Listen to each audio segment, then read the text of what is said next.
We are living in a truly blessed timeline for anime adaptations of series that I absolutely adore. The process of reading so many more mangas, I have so many more series to gush about why you should watch their anime adaptations when they come out. And I have so many to talk about that I just want to share my excitement, and hopefully some of it spills into getting you excited for it. Who can say on that one? Some of these will probably get their own standalone videos at some point. I love them a lot. But for now, I'm just going to get your foot in the door and recommend to you some of this anime that will surely be great watches. For starters, allow me to get sequels out of the way, but mostly just for the next Haikyuu movie whenever that comes out, because I think it's going to be one of the best movies I've ever experienced, and I will probably cry for like 3 hours straight, which is how long I hope it is, so that it adapts everything.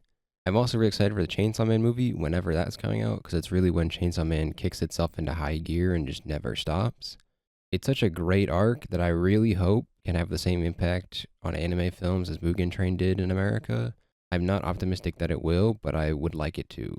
I'm excited for many other sequels, but more are just I like the prior seasons, so I'm watching them again. I haven't read as far ahead in most of them.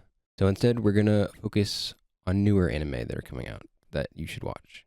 Starting with fall 2024, the two highlights are Blue Box and Dan Da Dan. The former has a lot less hype since we haven't seen a whole lot about it yet, but Blue Box is a really great Shonen Jump manga. It's got leads with great chemistry while also understanding how the sports its leads play are active influences on how they go about their lives. Peggy and Shinatsu are just such good human beings that it's hard to not fall in love with them and their individual journeys. It may ultimately be going down a romance path, but it still values the arcs of its two leads a lot, which is a good sign for a series that can stick its landing in the long run. I haven't seen anything the director of the anime has done, but based on source material alone, Blue Box will be well worth the watch.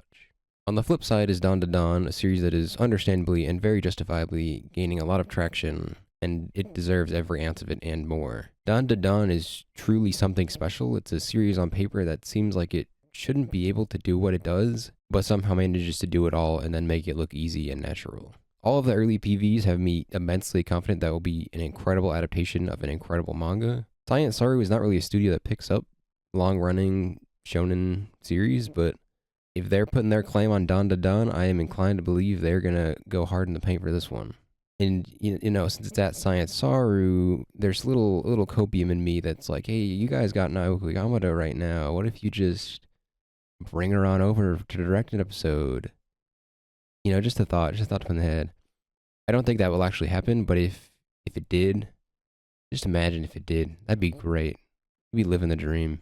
Moving on to winter 2025. So far, the only one that I have currently read and know is Sakamoto Days, but as fall begins and settles in, we'll see some of the series that are in the nebulous 2025 or 2024 range start to fill in their spots. And I'm excited. I hope we get a lunch where they're in winter because I want more of them. But just on Sakamoto Days alone, if they nail the action, we're good.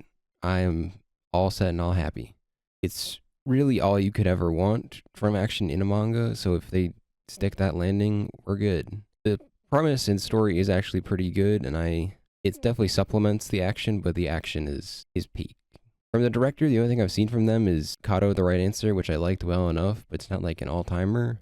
And either way, it's still too early to tell how the anime will look because we have one or two trailers that don't really give away much of anything. But Sakamoto Days is a fantastic manga that will absolutely be worth your time to check out as an anime. And with that, we move on to the series that have unspecific release dates or just a vague 2025. However, it's here that I am feasting of just so many anime that I love to the ends of the earth.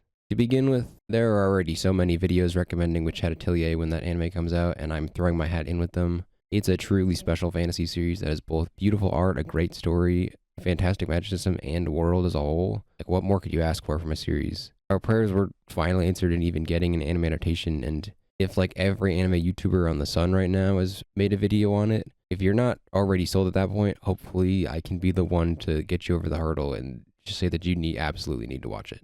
Speaking of magic, we've already seen a fair amount of Fate Strange Fake from the Whispers of the Dawn sneak peek, but the series proper is so good. A Holy Grail work can never be complete without some distortions and unknown entities, and Fate Strange Fake is brimming with so much potential for incredible action and a really intense and engaging story. And also, I mean, just watch the Enkidu Gilgamesh fight from the Whispers of the Dawn. That should sell you on the series in and of itself. You really don't need more than that. To make a complete pivot, at some point we're getting a Ginpachi Sensei anime, which I have no idea how that will take shape, but Morgan Tama is always welcome in my book. The funniest series in Shonen Jump deserves more people watching it, and to see the GOAT Shonen Jump protagonist Gintoki is always welcome. And lastly, I have saved the 2 series that I'm the most excited for the end. I will almost certainly make separate videos on them at some point, but I love them so much for entirely different reasons. So let's begin with One Dance. One Dance has the best art of any manga I've ever read. I am not exaggerating when I say that. I have seen grander spreads, but whenever One Dance moves into the characters dancing, it is a transcendent experience. The art becomes this beautiful abstraction that maintains human form but is imbued with this ethereal beauty that I would not hesitate to put up in a museum. It speaks to me on some primal level, and I'm just left in awe with how they even thought to do that. We know next to nothing about who's involved with the anime, but if they can capture even a fraction of the power of the dancing scenes in the anime, we're going to have one of the greatest looking anime ever made. I cannot emphasize enough how good the art is. And even besides the art, it's a story of finding passion in your life, and I am always going to show up for those kind of stories. They are my favorite, and especially if they have the aesthetics, fashion sense, and art of One Dance. And then there's Ikoku Nikki. At the time of writing, my 5th favorite manga of all time, only behind series like Haikyuu and Hunter x Hunter, which the amount I gush about those series should say a lot about how much I like it.